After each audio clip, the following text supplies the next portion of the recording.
Hari ini kita akan melihat sebuah tema yang berjudul Gaya Hidup Orang Merdeka. Kita baru 1 minggu ini merayakan kemerdekaan Indonesia, ya.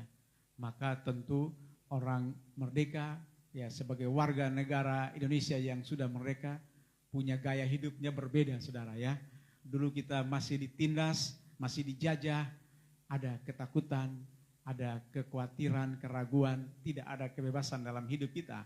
Tapi ketika kita merayakan kemerdekaan kita yang 80 minggu lalu, kita bersyukur hidup kita berbeda, saudara, ya. Kita sudah mengisi kemerdekaan kita. Demikian juga kita sebagai orang yang percaya.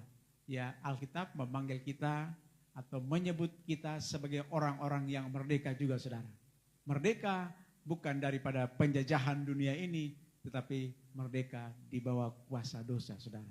Jadi kita semua orang-orang merdeka. Amin, saudara. Musim telah berganti, saudara. Kita tadinya orang yang tidak merdeka, sekarang kita merdeka. Mari kita sama-sama membuka Alkitab kita. Kita membahas sebuah tema atau sebuah judul perikop di dalam surat pertama Petrus yang kedua yang berjudul 1 Petrus pasal yang kedua ayat 11 sampai dengan ayat 17. Judul perikopnya adalah peringatan untuk hidup sebagai hamba Allah, ya. Kalau sudah ketemu, mari Bapak Ibu saya jemput kita bangkit berdiri. Kita sama-sama membaca ayat-ayat ini sambil kita merenungkan firman Tuhan. Saya membaca ayat yang pertama, sidang jemaat Tuhan membaca ayat yang kedua, ayat 12, bergantian sampai selesai di ayat yang ke-17. Peringatan untuk hidup sebagai hamba Allah. Saudara-saudaraku yang kekasih, aku menasihati kamu supaya sebagai pendatang dan perantau, kamu menjauhkan diri dari keinginan-keinginan daging yang berjuang melawan jiwa.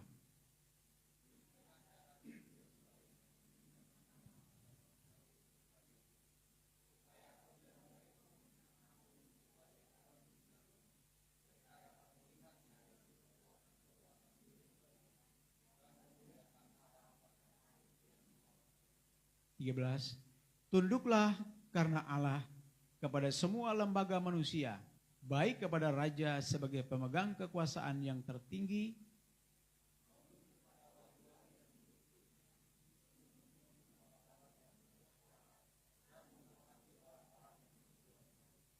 sebab inilah kehendak Allah, yaitu supaya dengan berbuat baik kamu membungkam kepicikan orang-orang yang bodoh.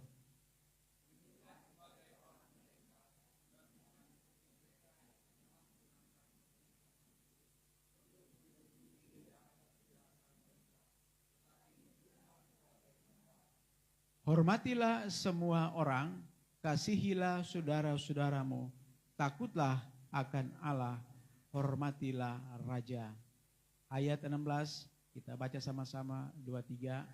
Kita sebagai orang merdeka dan bukan seperti mereka yang menyalahgunakan kemerdekaan itu untuk menyelubungi kejahatan-kejahatan mereka, tetapi hiduplah sebagai hamba Allah. Amin.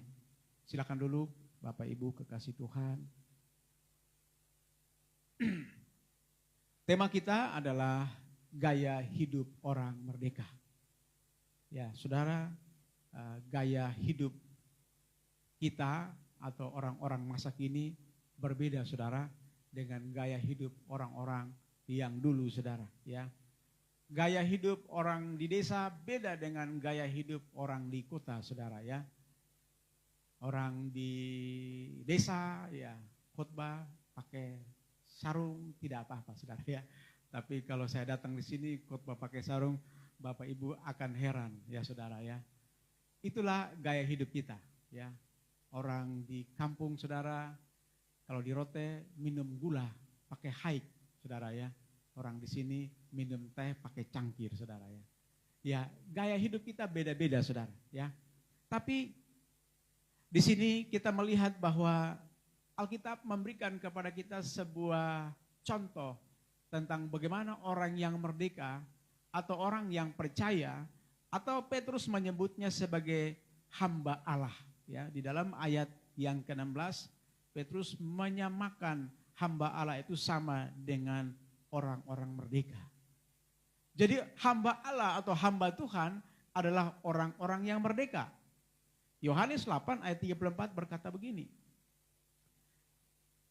Aku berkata kepadamu, sesungguhnya setiap orang yang berbuat dosa adalah hamba dosa. Tuhan Yesus berkata kepada murid-muridnya atau kepada orang-orang percaya pada zaman itu bahwa orang-orang yang masih berbuat dosa atau masih ada di dalam penindasan dosa adalah hamba dosa. Tapi kita sudah berbeda sekarang. Kata Rasul Paulus di dalam Roma 6 ayat 22. Tetapi sekarang setelah kamu dimerdekakan dari dosa dan setelah kamu menjadi hamba Allah, kamu beroleh buah yang membawa kamu kepada pengudusan dan sebagai kesudahannya ialah hidup yang kekal. Di sini Rasul Paulus berkata bahwa kita adalah orang merdeka, adalah hamba Allah, kita mesti menghasilkan buah. Buah-buah itulah yang disebut sebagai gaya hidup. Jadi saya menyebut buah itu sebagai sebuah gaya hidup. Atau akibat daripada kita sudah ditebus dosa, kesalahan kita, maka sekarang hidup kita berubah, saudara. Nah, bagaimana gaya hidup orang yang merdeka itu, saudara?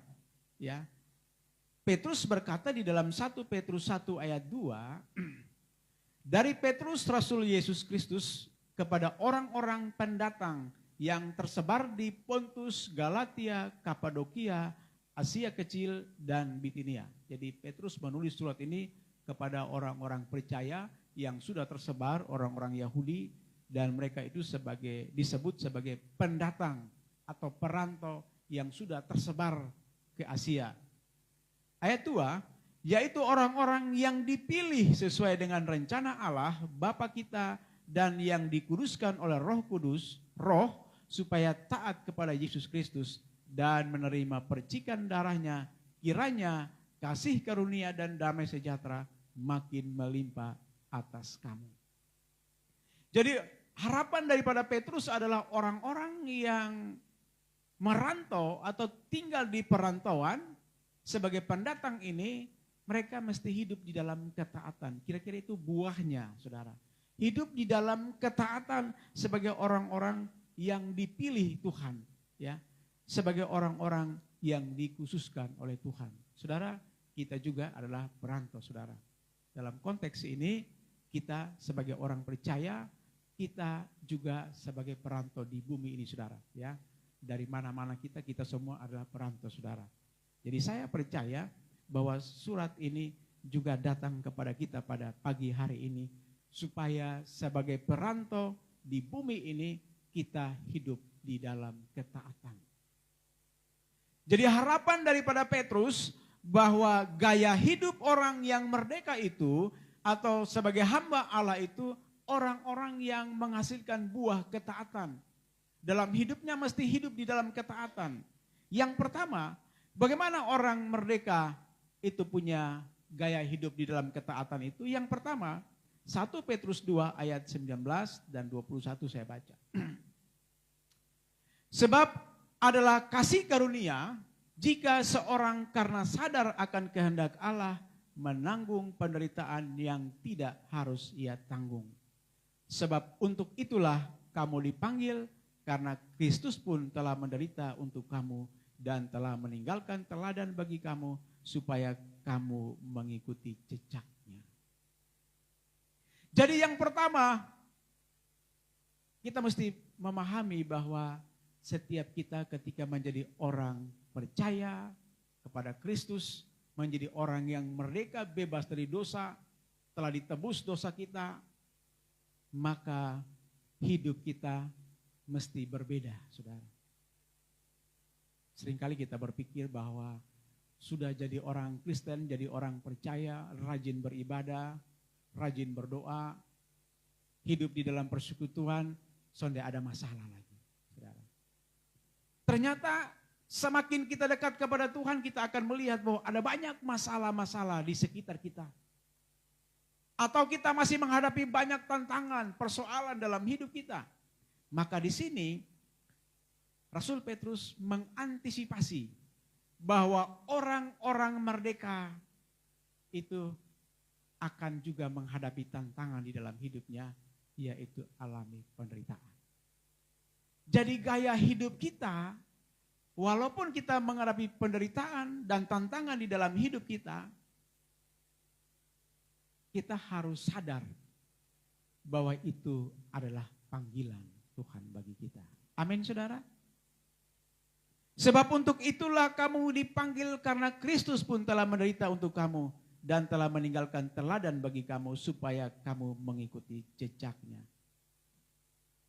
Ayat 19 dia bilang, sebab adalah kasih karunia. Jika seorang karena sadar akan kehendak Allah menanggung penderitaan yang tidak harus ia tanggung. Jadi kita punya gaya hidup berbeda. Kalau orang di luar Kristus, kalau orang yang tidak percaya, kalau dia menderita, ia akan memandang bahwa penderitaan ini sebagai sebuah kutukan. Tuhan sudah meninggalkan saya. Tuhan tidak menyertai saya lagi. Tuhan tidak setia kepada aku setia kepada Engkau Tuhan. Tapi kenapa aku menghadapi banyak masalah dan persoalan pada hari-hari ini? Ketahuilah bahwa kita dipanggil untuk menderita, saudara. Jadi di sini Rasul Petrus mengajar kita atau mengajak kita untuk kita memandang bahwa penderitaan kita itu adalah sebuah kasih karunia daripada Tuhan. Karena kita dipanggil juga untuk menderita. Karena Kristus, karena Yesus sudah lebih dahulu menderita bagi kita, saudara. Sadar akan penderitaan kita, karena bukan kesalahan kita, tetapi kita menderita, saudara. Saudara, kalau kita nonton televisi atau di media-media ya, internet, sekarang di kota-kota besar banyak dimulai persekusi, aniaya orang-orang percaya dan gereja-gereja Tuhan. Amin, saudara. Ini sebuah panggilan, karena kita di Kupang, di NTT, mayoritas kita aman-aman saja, tidak ada masalah, saudara. Tapi bagaimana dengan orang-orang yang ada sedang di perantauan, saudara? Masing-masing kita punya penderitaan yang berbeda. Tapi penderitaan tetap penderitaan, saudara. Masalah yang kita hadapi dalam hidup kita itu sebuah penderitaan. Saudara, saya beberapa hari ini melihat ada banyak orang percaya yang sedang ada di dalam berbagai tantangan, dalam ujian yang sedang mereka hadapi pada hari-hari ini. Bukan hanya jemaat biasa, saudara, tapi para hamba-hamba Tuhan seperti saya. Para pendeta-pendeta, saudara. Bukan pendeta kecil, saudara. Saya pendeta kecil, badannya kecil, saudara, kurus, saudara ya. Tapi ada pendeta besar, saudara. Yang kakinya besar, perutnya besar juga, saudara. Maksudnya saya, saudara, pendeta besar, saudara ya. Kan orang di Jakarta kalau bilang pendeta besar itu memang dia mesti besar badannya, saudara ya.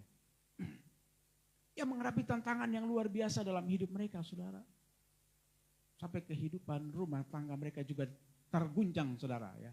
Kelihatan dari depan tidak ada masalah. Tapi di dalam hati siapa tahu ada masalahnya, saudara.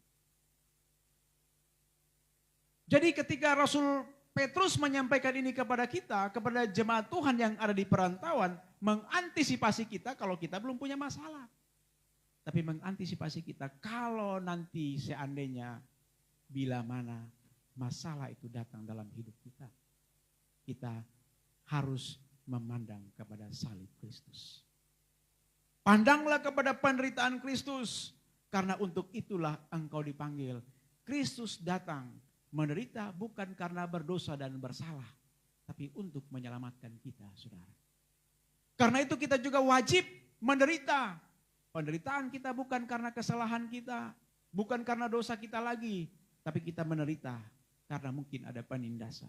Atau juga mungkin kita menderita karena kita rindu menyelamatkan orang lain di sekitar kita. Itulah penderitaan yang tidak layak kita tanggung. Kita mau menderita karena melayani Tuhan. Berapapun harganya. Amin, saudara. Kita taruhkan untuk pelayanan kita. Menderita bukan untuk diri kita sendiri, tapi untuk keselamatan orang lain. Jadi saya percaya kita semua dipanggil di dalam pekerjaan Tuhan yang luar biasa ini. Karena ada sebuah tujuan Tuhan dalam hidup kita. Menderitalah untuk keselamatan orang lain. Itulah panggilan kita sebagai hamba Tuhan. Panggilan kita sebagai orang-orang yang merdeka. Merdeka tidak menggunakan kemerdekaannya secara bebas, tapi kemerdekaan yang bertanggung jawab. Karena itu Rasul Petrus menasihatkan kepada kita. Di dalam 1 Petrus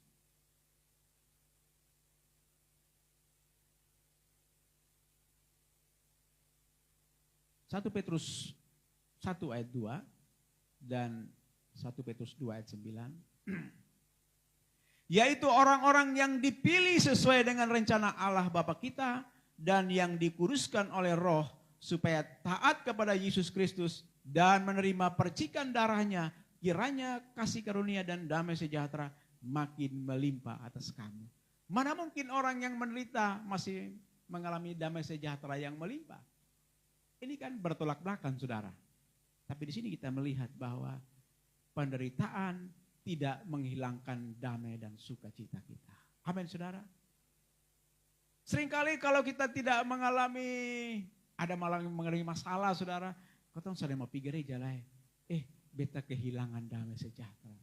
Inani sudah mau melayani lagi, kehilangan damai sejahtera, saudara.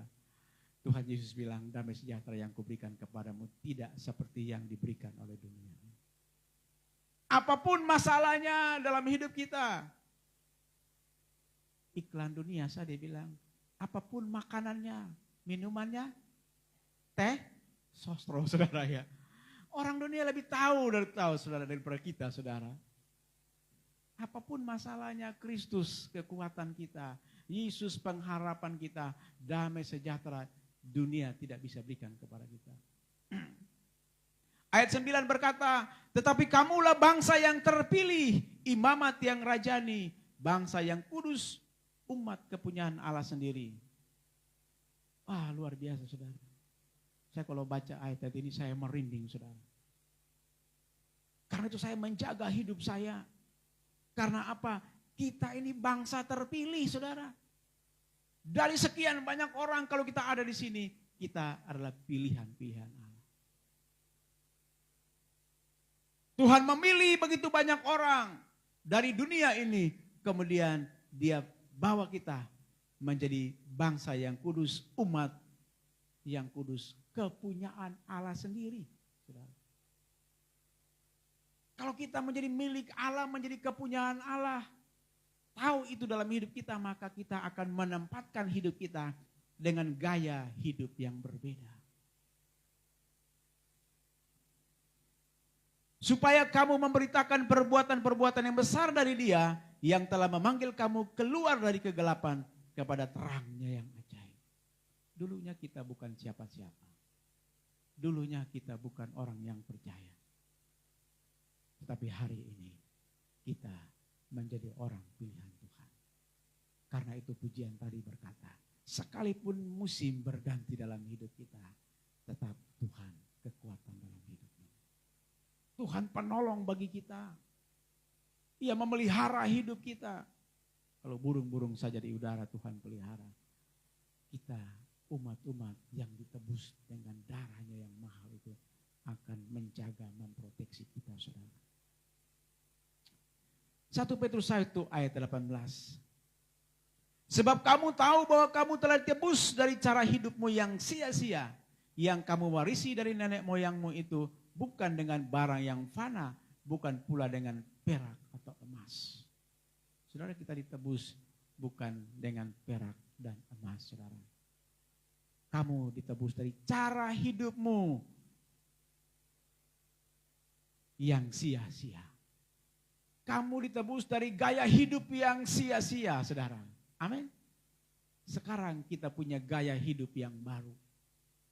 Gaya hidup orang merdeka. Ayat 19 berkata, melainkan dengan darah yang mahal, yaitu darah Kristus yang sama seperti darah anak domba yang tak bernoda dan tak bercacat. Kita bayangkan kalau kita ditebus dengan darah yang mahal itu, kita tidak akan mempergunakan hidup kita dengan sia-sia. Itulah arti kemerdekaan dalam hidup kita.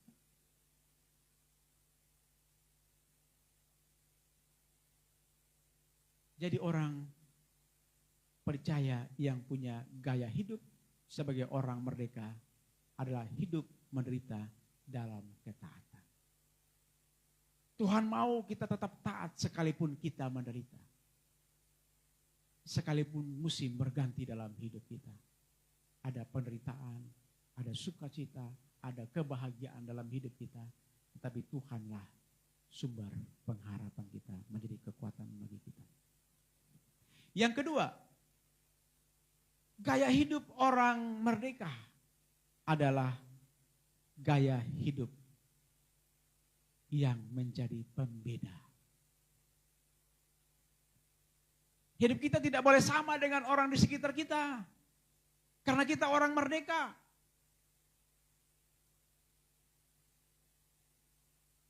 Satu Petrus 2 ayat 11 dan 12 yang tadi kita baca. Saudara-saudaraku yang kekasih, aku menasihati kamu supaya sebagai pendatang dan perantau, kamu menjauhkan diri dari keinginan-keinginan daging yang berjuang melawan jiwa. Ada keinginan-keinginan di dalam hidup kita. Siapa yang tidak punya keinginan, saudara? Semua kita punya keinginan. Tapi Petrus menyampaikan kepada para pendatang, sebagai orang-orang yang percaya, harus menjauhkan diri daripada cara hidup yang tidak benar. Ya, saya dulu ingat baru datang ke Jakarta pertama, saudara. Awalnya jadi orang bodoh-bodoh, saudara, ya. Lama-lama jadi orang jahat, saudara.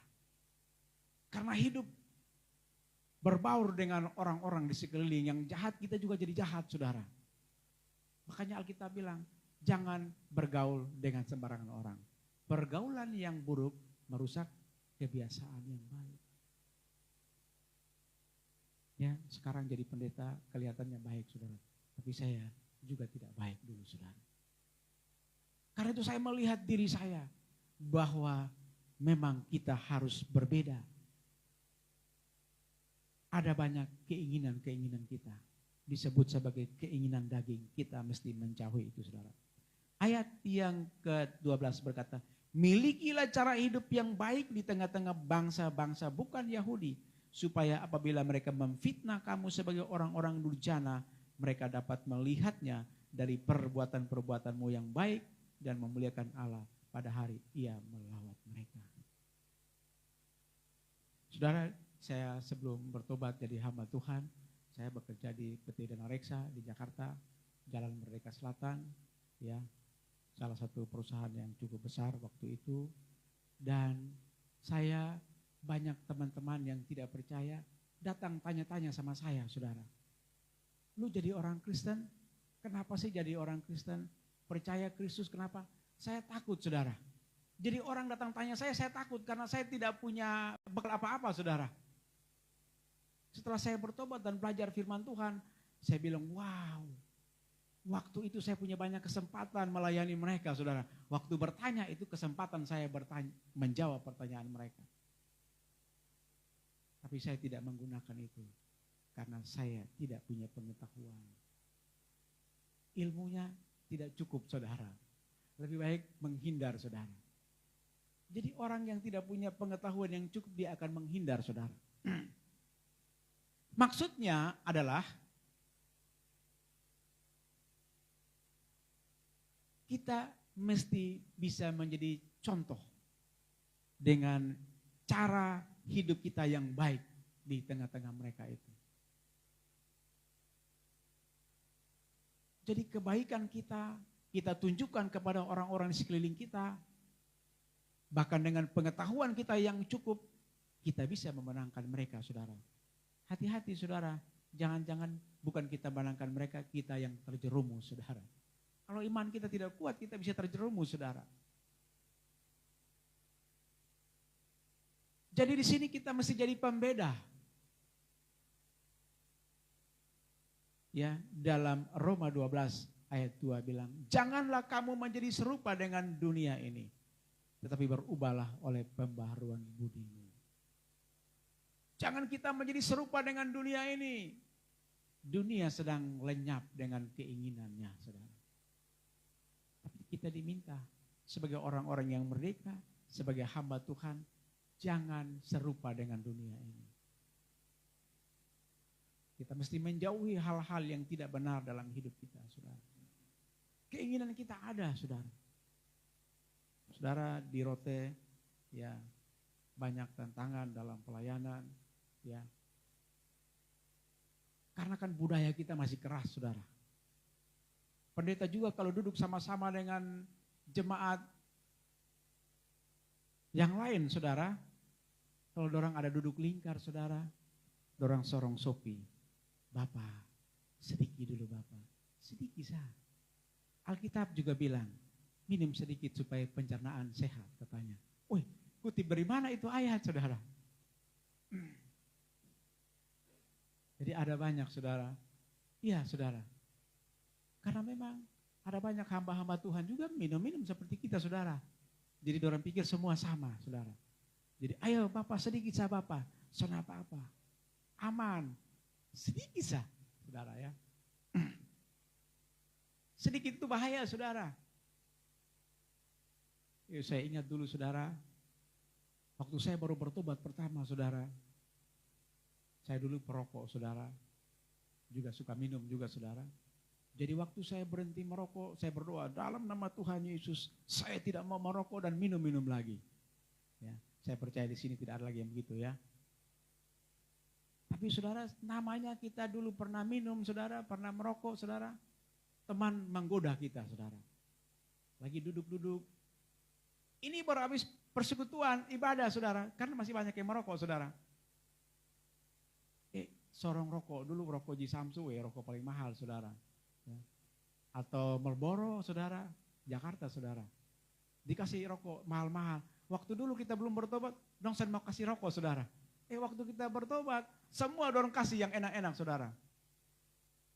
Saya bilang, sonde terima, sonde enak, terima sah. Yang penting jangan isap. Saya terima, saudara. Kasih masuk rokok itu di kantong saya begini, saudara. Pulang ke rumah tidak ada orang di rumah. Tapi itu baju kan bau rokok, saudara. Kita kan biasa itu dulu kan. Bau itu datang, cium bau rokok di kantong. Wih, enak ya baunya ya. Lama-lama ambil itu rokok. Dalam nama Tuhan Yesus besok bertobat. Soalnya isap lain. Lama-lama dia pun bau tambah tajam, saudara. Menusuk hidung kita. Ambil lagi. Bakar korek api. Cium sah. Atau hanya kasih keluar asap sah, saudara. Lama-lama, saudara. Isap lagi, saudara. Jadi orang yang bertobat, yang berubah dalam hidupnya harus tegas berkata bahwa tidak boleh, saudara. Jangan saudara coba-coba masuk lagi ke dalam kehidupan yang lama. Saudara akan terperosok lebih dalam lagi, saudara. Karena itu Petrus berkata kepada para pendatang, engkau harus menjauhkan diri dari cara hidup yang tidak benar. Gaya hidupnya sudah berbeda. Saudara, luar biasa, saudara. Engkau tidak boleh menjadi serupa dengan dunia ini, kata Rasul Paulus. Berubahlah oleh pembaharuan budimu. Pembaharuan budi kita dari mana? Makanya Pemasmur bilang, renungkanlah Taurat Tuhan siang dan malam. Ada pencerahan dari firman itu datang kepada kita. Supaya kita hidup di dalam perubahan dan pertobatan yang benar. Sehingga kamu dapat membedakan manakah kehendak Allah, apa yang baik yang berkenan kepada Allah, dan yang sempurna. Kita belum sempurna hari ini. tapi kita sedang bergerak menuju kepada kesempurnaan itu. Saya percaya firman ini ditulis bahwa kita bisa menjadi sempurna. Pasti bisa, kalau Alkitab bilang bisa, pasti bisa. Tapi kita seringkali kita mengalah dan kita tidak mau melakukan apa yang firman itu katakan bagi kita. Jadi yang kedua, hidup merdeka menjadi pembeda. Orang yang merdeka, gaya hidup orang merdeka itu menjadi pembeda di sekitar hidupnya. Seringkali kita sebut ini sebagai orang-orang yang punya dampak bagi lingkungan kita karena ada perbedaan. Hidup kita mesti jadi dampak bagi sekeliling kita. Gereja kita punya visi supaya kita punya dampak bagi lingkungan, bagi masyarakat, bagi keluarga kita, kalau ada keluarga kita yang belum percaya. Galatia 5 ayat 24 berkata, barang siapa menjadi milik Kristus Yesus, ia telah menyelipkan daging dengan segala hawa nafsu dan keinginannya. Kita telah menyelipkan itu, saudara, dalam hidup kita. Yang berikut Roma 8 ayat 6. Karena keinginan daging adalah maut, tetapi keinginan roh adalah hidup dan damai sejahtera. Yang terakhir, yang ketiga. 1 Petrus 2 ayat 6 sampai 8. Sebab ada tertulis dalam kitab suci, sesungguhnya aku meletakkan di Sion sebuah batu yang terpilih, sebuah batu penjuru yang mahal, dan siapa yang percaya kepadanya tidak akan dipermalukan. Karena itu, bagi kamu yang percaya, ia mahal, tetapi bagi mereka yang tidak percaya, batu yang telah dibuang oleh tukang-tukang bangunan telah menjadi batu penjuru, juga telah menjadi batu sentuhan dan suatu batu sandungan. Mereka tersandung padanya karena mereka tidak taat kepada firman Allah, dan untuk itu mereka juga telah disediakan. Yang ketiga, orang yang merdeka ini adalah orang yang memberikan hidupnya untuk memuliakan Tuhan. Orang percaya punya gaya hidup yang berbeda, hidupnya mesti memuliakan Tuhan. Karena itu kita tidak boleh menjadi batu sandungan, saudara. Kristus menjadi batu sandungan bagi orang-orang yang tidak percaya pada zaman itu. Tapi sekarang kita diminta supaya kita tidak menjadi batu sandungan, saudara. Dengan cara hidup kita yang tidak benar itu membuat orang lain tidak datang kepada Tuhan. Banyak kali di tempat-tempat lain saya lihat banyak orang-orang Kristen yang menjadi sandungan sehingga orang tidak datang kepada Tuhan. Ada jemaat-jemaat yang hidupnya menjadi sandungan sehingga orang yang tadinya datang beribadah, rajin beribadah, mereka tidak lagi beribadah karena menjadi sandungan. Itu bukan gaya hidup orang percaya. 1 Petrus 2 ayat 12 dan 15 saya baca. Milikilah cara hidup yang baik di tengah-tengah bangsa-bangsa bukan Yahudi, supaya apabila mereka memfitnah kamu sebagai orang durjana, mereka dapat melihatnya dari perbuatan-perbuatanmu yang baik dan memuliakan Allah pada hari ia melawat mereka. Yang berikut adalah kita menjadi saksi, saudara. Kita menjadi saksi sehingga pada waktu kita menghadapi atau berhadapan dengan orang-orang yang tidak percaya itu, kita bisa membungkam kepicikan mereka, saudara. Orang yang picik dia menilai, salah menilai kita, saudara. Karena kita berbeda dengan mereka, maka mereka akan salah menilai kepada kita. Tetapi dengan begitu kita bisa membungkam. Di sini Petrus berkata bahwa kita bisa membungkam mereka sehingga itu menjadi kesaksian Dan yang terakhir dia bilang apa? Supaya di dalam ayat yang ke-15, sebab inilah kehendak Allah, yaitu supaya dengan berbuat baik kamu membungkam kepicikan orang-orang yang bodoh, hiduplah sebagai orang-orang merdeka dan bukan seperti mereka yang menyalahgunakan kemerdekaan itu untuk menyelubungi kejahatan-kejahatan mereka, tetapi hiduplah sebagai hamba Allah.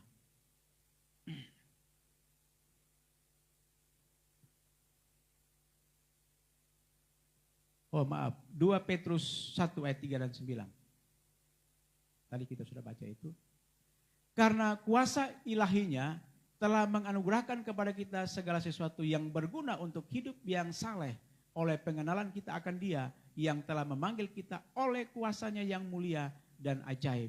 Ayat 4, dengan jalan itu Ia telah menganugerahkan kepada kita janji-janji yang berharga dan yang sangat besar supaya olehnya kamu boleh mengambil bagian dalam kodrat ilahi dan luput dari hawa nafsu duniawi yang membinasakan dunia.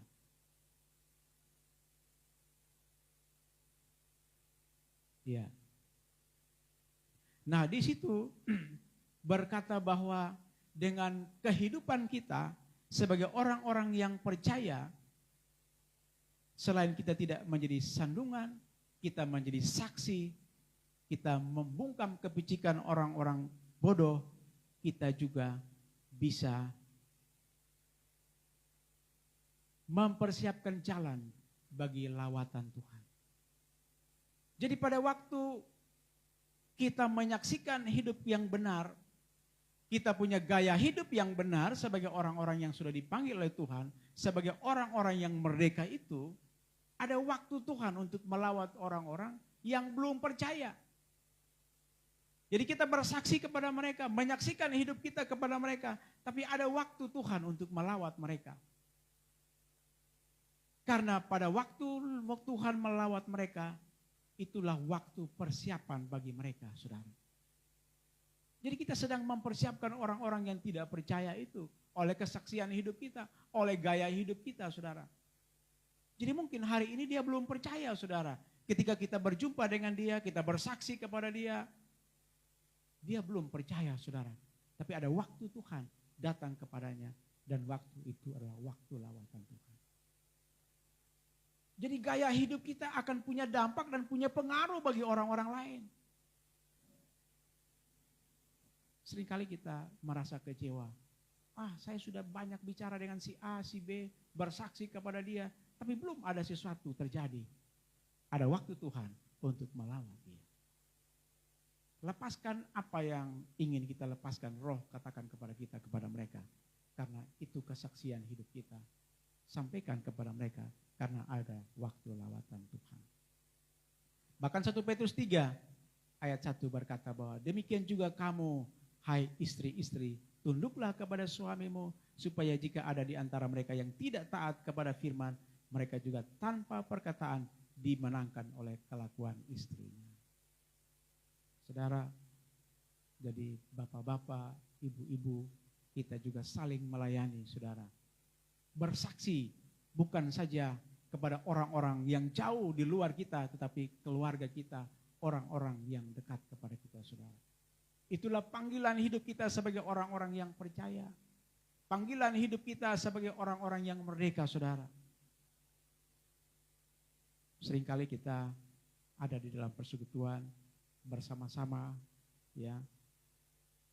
Seringkali di dalam persekutuan, dalam ibadah itu, saudara, jarang bapak-bapak ikut ibadah, saudara. Yang paling banyak itu ibu-ibu, saudara, mama-mama.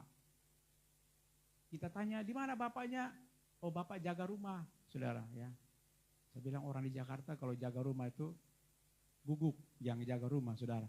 Ini orang di Rote jaga rumah bapak-bapak, mama-mama dikasih pergi ke gereja. Tapi kalau ke pesta, mama tinggal di rumah, bapak saja yang pergi, saudara. Tapi kalau ke gereja, bapak tinggal saja kalau ibadah, saudara. Kelakuan istri akan memenangkan suaminya, saudara. Ada ibu-ibu, ada mama-mama yang kecewa dengan suaminya. Ada anak su5, su6. Dia bilang, bapak, beta mau baca resah. Kenapa mama? Beta tahu dari dulu beta sudah mau kawin dengan dia. Kecewa, saudara, ya. Jadi banyak ibu-ibu yang kecewa setelah menikah, saudara. Mudah-mudahan bapak-bapak di sini tidak mengecewakan istri-istrinya. Amin, saudara. Kelakuan istri atau kelakuan suami akan memenangkan istri atau suaminya. Itulah beberapa hal yang kita dapat lihat di pagi hari ini, bahwa kita sebagai orang yang percaya kepada Tuhan, kita adalah orang-orang merdeka. Orang merdeka punya gaya hidup yang berbeda dengan dunia ini. Karena kita perantau di bumi ini, maka kita harus hidup merdeka di dalam ketaatan. Yang kedua, kita mesti menjadi pembeda. Yang ketiga, hidup kita menjadi memuliakan Tuhan. Amin. Tuhan Yesus memberkati kita.